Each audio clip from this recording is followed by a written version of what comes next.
Yay! Enti way a part 4 of Asante Mampong incidents na ekos was NDC for ekos mayhem e wo hono no. This video a part 4 go part 2 ma wo hu se basabasa ya ekos e wa Asante Mampong o mo asemi se omumpe Asante ni so ba be MC. Part 2 me ma wo beti ase attack ya na Asante for so e de ma wo ne wo ne Asante for e de ma wo mu ware ase Mampong enye NDC enye sirimfo dia na ne part 2. Part 3 e enra be bro video se na da sibre o se bonsu Mamponghene Asante Mamponghene aizo tumfo ni honma on the hwe Asante man nyina so ono so ebeka semu send warning ema NDC for emo 24 hours it has been beka ye no o me pa chuncha omo ho ne ye ene busia Asante Mamponfo NDC mebro mo ho no no awo me asisa ala fo sirimfo no omo zadum ye no o mafom da fide o maba ebe pana na ache aha yi Penyah block media mesra say ni demo obe like video na daroma obo subscribe button so na ba click the notification icon for latest updates na ba kire wa dwenda ma me e wo comment section me so baswa no share video ma we so enya bi ahwe.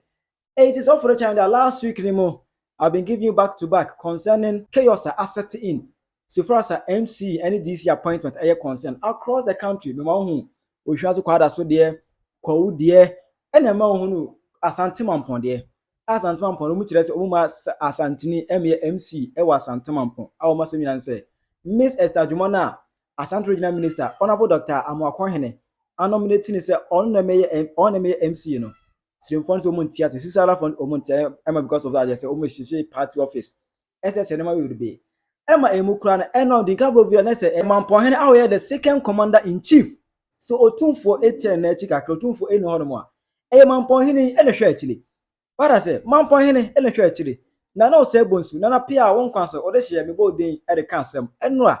Obekasemu send a warning to end this for more Asante Mampong emo 24 hours. Esa asmo mu kan nyambra asmo mu di no no. Omo retract yes omo hu ne ni se impromptu empofirimu.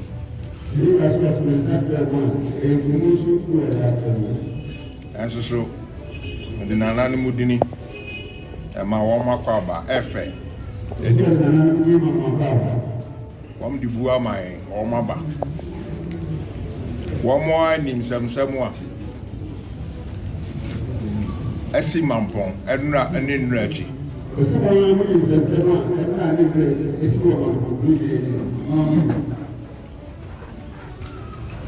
achame kasa ma womo nti pain se Mampong mine ene Asante mine ufa amamre so ufa broni mro enye Ghana party biadia Asante Masu enye party biadia okasa wo mo anim se wo mo nana mi sha manyini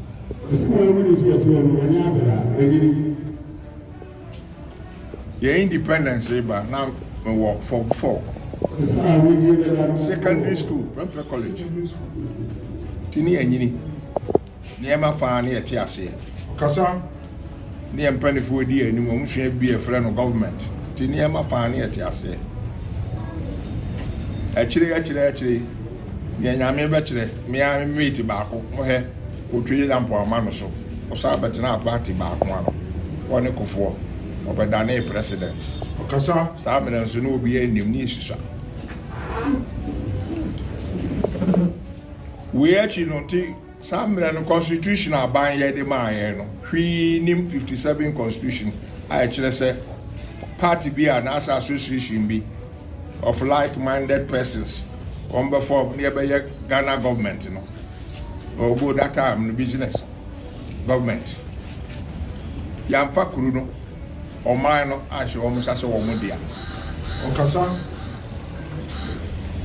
governance of kuru no na sha wo musa na se nipa wo kuru ni ade na se we dia party we dia we kwalati sa ono amu bronu na no di so no antwere no sa ebisa amamre ente sa na ya to aso a constitution bibire aba na na mu oduru pa ene 1960 dia no Kwame Nkrumah dane bibia no yi abrochire o ma panyini Queen Elizabeth ifiri Ghana so na yɛ republic Okasa ifiri hɔ asesa asoja for so atutu mo mpini mo anim ma wi anhye mo mpini mo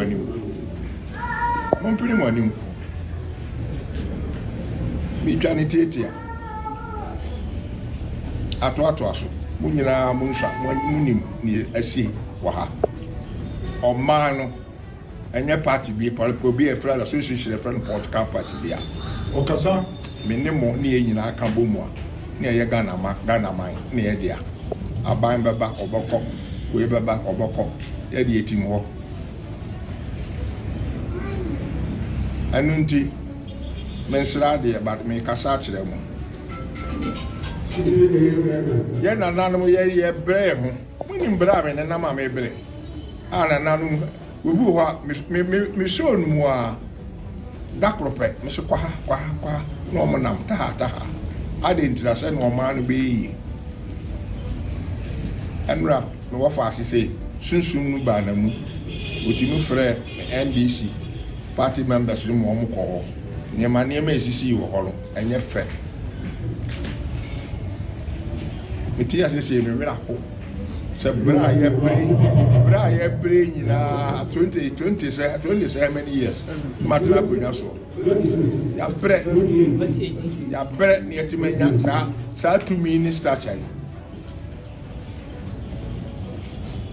party kase mienu e wo Ghana ha ufa ba bia o mpanifo eda no obia de buo ma me ebisam sum de buo ma wo masuma ban na no be fa me se brafie asuma che besom Okasa mi bonkum nifa manya mpanifo so mi am wo fa apa na se mbuza se ufi da kraba da ba twep eso ba no be hwe mani mu asa ne me na me ya me na nti mu hunu enso obuo me wo ma mu nyina nti me nan da krochi sumo de obi si me krochi no wa enfa se da bi esem ba fie besom e be kokuru nkura meba sani ebu man sani etena manso Okasa na bibi kakra be kwa akwa yire hu ni ayo no na obi si mebu afu profo ye taxi bi WhatsApp de breme da pam na mhwe me wira ko NDC party members bi yes wa mo eye adwuma ni abefram se ye wura ye pese kwashia da be ya na se me da be ye zongo gota agbon beboy se na bia kan na me ho de me ne mo yo but what do me hwe ni ta bi hwe se ade na WhatsApp no a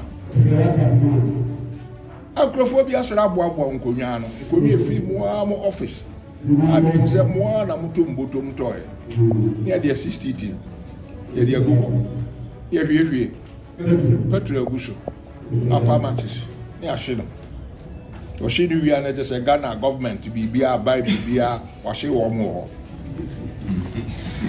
abiro ko ayanim gu ase mamo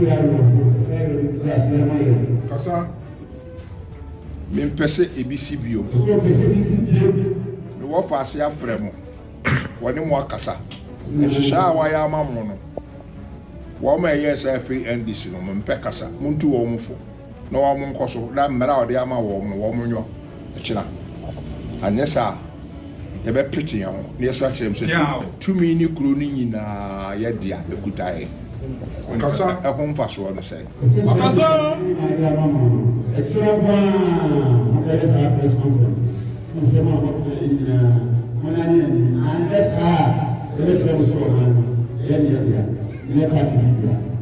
let me be a WhatsApp no na ade na ma rehu nti man to aso akire mo ha na me na nanu bia ba say wuti asema wo kan wo obi kan e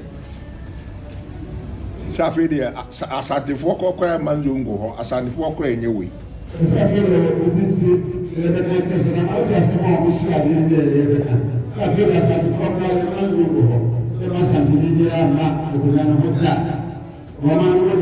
odi ka ba ka sa akire me nam say da be me nyini se obi akasa na ye asante man mu ha de Okasa aham ko ano enkore so machini me de na no machini majuma me university e ma me chini ba bia ni wa boso amen ko ya hanko na aba wonya sarkin zonko wonya we wa wonya amrahene wa wonya we wa wonya wa ni nyina di buo ma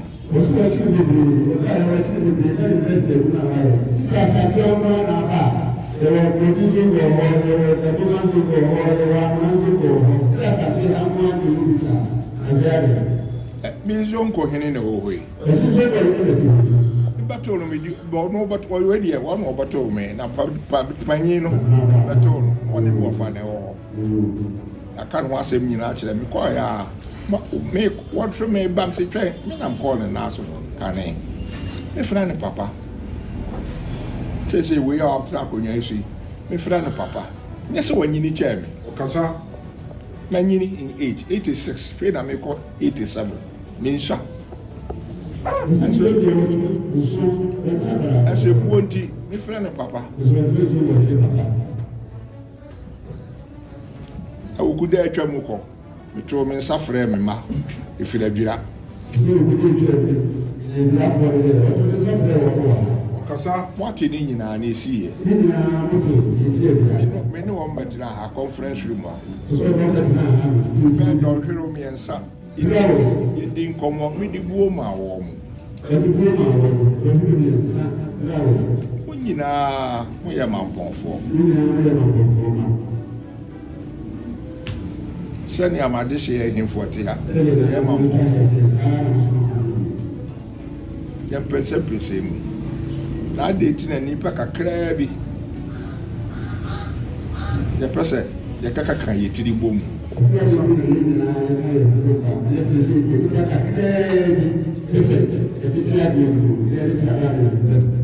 Ah, woman, your dear. There be no my Mampong. Say, don't mind in your born my Zoom coded to a devil no my ammo. Okasa. Near my family, you're no more part in Pennyfold and Mudimati. Who say Debbie, when it charming, Trata nearby, no, my name's your friend Trata. Quantity Free University, a copper be a water wash, but I would get out. Who say what was so Mississippi? I feel I'm at that form says, me, I'm more than a child. I'm so Mississippi.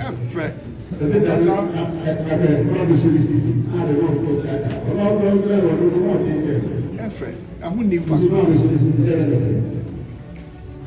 We are party in penny for executive. Okasa. Mr. Moyam penny for.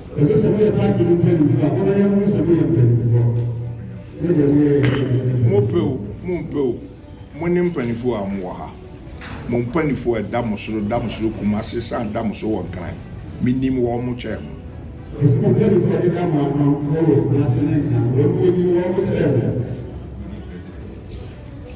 Mamponghene, first time, your new president, Woshia, National House of Chiefs, Standing Committee, President, Regional House of 15 in Yakushia, plus your president in Ade. Okasa. Mamponghene is CEO. Of fact, a boo, a mamia, Kobaka Minso and Amankasa. Mamponghene is CEO.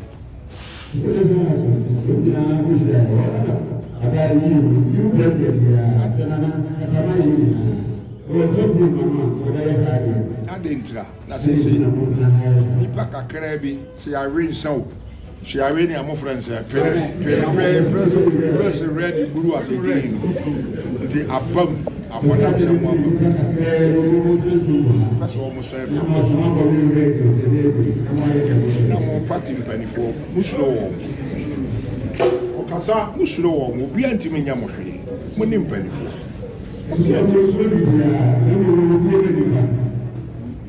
And your fact.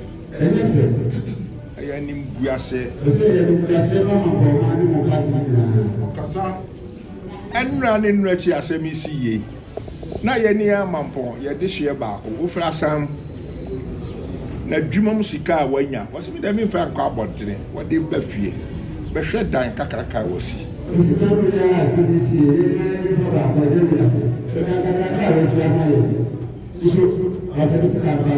Yeah, my bag. Yanonqua, you see how more home. Asan or one Kurumbehe police depot.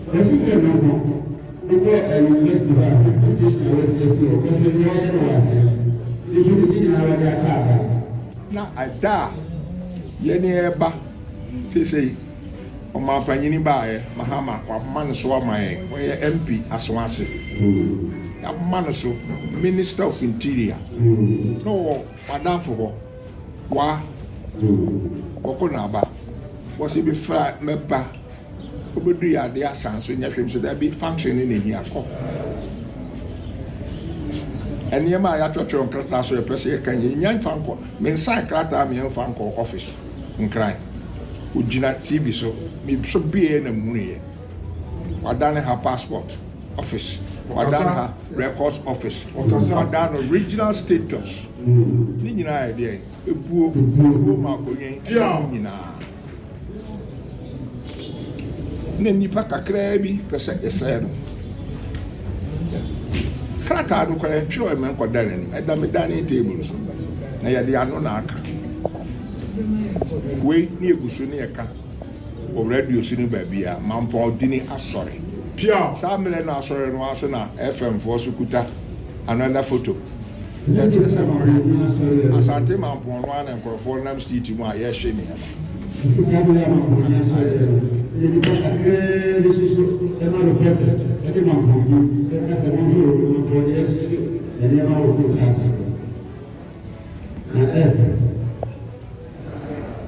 I'm the chat what they say party nyamo nko mo dia okasa ye nyina dia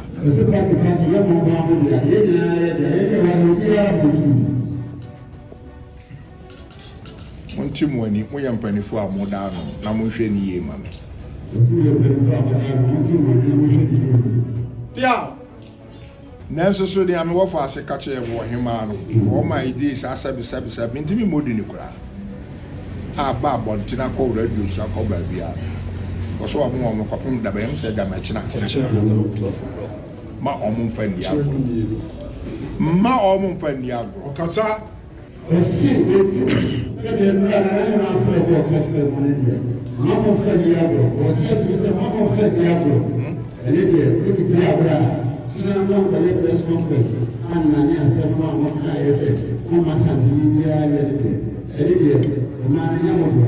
Mempe traba wo fa bia huni asante ma yenya okasa eguye nyina animu ase asam we mi ntwe nkoso titia no nyina mo ya me Mampong adehye tipani fo mienu no mara emechira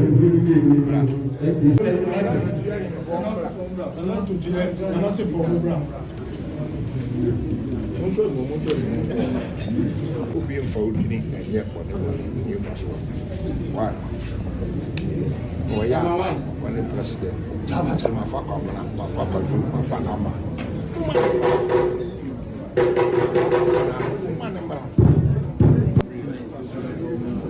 A lot of them are hooligans. Emma efiaso as nigga cross be fire wo be kan na dwentire wo mu Mamponghene asem no osizo ngwa asase no ye nton ma obi nton tani bi akoto asase wa Asante Mampong according to that asere no tani bi ani asase wa Asante Mampong zongwa asase bi nton ma obi a enti say am say ma ba chichi kru a mon chichi shirt samate mu ba di power pa ko ha dan na fiere wunye efewa ni na busuafo church apadia na mu je nchi atwe nkrante no Asante Mampong say zongwa asase no on farmer will be in fact said ya me no e kan ya right zong baby am na mo de wire Mampong zongo no ya try abadi be development a hon ye de be ye enti Yakubu woni won kwasiafo no mo nkom krom woni won kwasiafo no mo nkom krom Asante Mampong and then tafo adweso you test ora say let's say at the end for you no hon me de nyame nukure ni social media obi a air blast wo say omu entwaye tunjuna skora be kan na ntwire omu entwaye enti ne omu akoda adwene hu dom say da bi ade ye de yanye ne ye kra manka ne ye kra enti na Any de ma yesre wada for chayen enya ya pressure ene baye ejeni de ma ni kura ko tudum fa chayen Yo abusuafo ye fa afidikesi so na nopa ye chia Ghana fo nyina na ya chia Asante Mampong da sebra so ebusu a wote silver stool so ene ne wo fa ase na hema ejakoma dufi ene anopa yi ye chia mo nyina ye kasafri NDC akache Asante Mampong party office ena kakrai eda ukuada ne yawada so ensensem bi esi wo NDC party office sansem eba yi ene edi efi aka Asante Mampong ama aka akonwa the silver stool da sebre etiso enti ene party empanifo ahia se enema ekoso antwa yie nyina no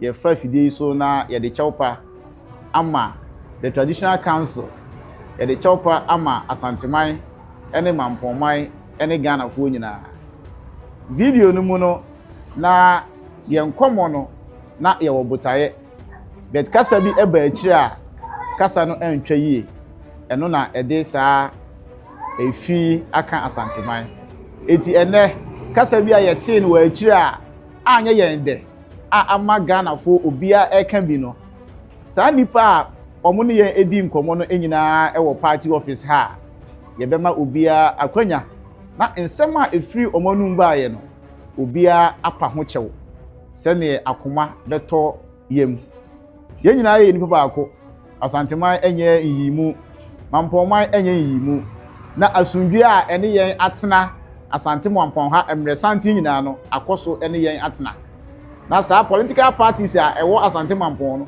coexistence na akoso na asundwe aya adwuma enti mprempren de beja ama wona yete wone a nsema efiri omanum ba ye no ehu se eye kasa twitwie no na omo akasa ama ewiase nyina ate omo nka mpanimfo ya hia edamo ase se etu mu nsafre mo mobile se nanu asemu a esi no me frɛ me kwadwo boatin me na me kasa awo mu no ina nada asiro se bonsu afre ya tuyefo temfum so e ba kasa mu ne mian kasa me kasa yi ya santini me free Asante Mampong beni makura se ni beni me free ja confront hene efie temesira mo adisema me kan na chawpa na me de nam nananom so temfum so bi e call da asiro se bonsu ahemfie bia no e de achawpa e fa fide su e pa na nada asiro se bonsu achaw me da mo asempanifo onananom e di die mu a boni bia amaye bia mfumso bia amaye bia mesre nanam se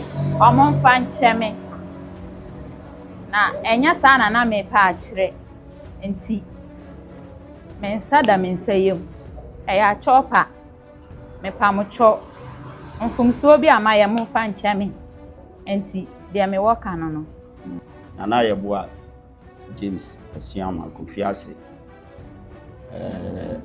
Mampong Vice Chairman, Constituency Vice Chairman. Nano semna isi wahani nyina no. Se individuals bebre dia bufu ne baha. Nti normal of course nyina no. Mpanimfo yehia ye na condemn na nsese ebasa ana nipa so de obi dia bufu firi ne fie ba ya nana no eso na edi. Nti ebi firi anti obia wo nsem wo kan ye nti wona wo kan de enye wo nyo na me adom ye ne wo mo akasa ama wo so abepacho nti as a constituency no ya nso sa ensem no so na mpanifo se obi ma oba achia na me no na ojeso nti na de ba ye no se free FM se free hen na nyina no na se ye constituency na ye je ehun efodie no na ye pa ho chew timbra wo mo akasa wie no na ye nso ye gina Mampong constituency ni nyina na ye de chawpa no amana na Mamponghene ene ne wo faase na dufu se de si ye bia no wo mo fanche na ye ne wo mo guso a ye ntutu ye kasa se de be ya bibi fufuro bia ensa emabi ti yada mo ase se na no peso ye frɛ mo se momra na ye mfa mo so ma amansan nyinaa nte nea esiiɛ na abufuo a ebinom de kasaeɛ no ɛma nananom so anyɛ wɔ mo de no yɛmpa ho nkyɛw na mo so mo aba ɛda mo ase bebree. Ɔda sɛ nana fakyɛ ɛmfa nyɛ effort politics na didi etiri bɛ nim sɛ ndisi de ɛyɛ sɛ esiri for party ederi sɛ bɛte no ɛyɛ siri wasase ne enim sɛ sɛ wɔ kuma sɛ yenim sɛ wɔ asantemem na na ni die ma fakyɛ ɛmpam yɛ na pam yɛ yɛbɛyɛ mɔbɔ ayɛ sɛ ɔmo ɛde dwa ato akɔ a ɔmo ɛpa nana akyɛw kyerɛ wadwe ma me ɛwɔ comment section aha yɛ Penyah Block Media akra.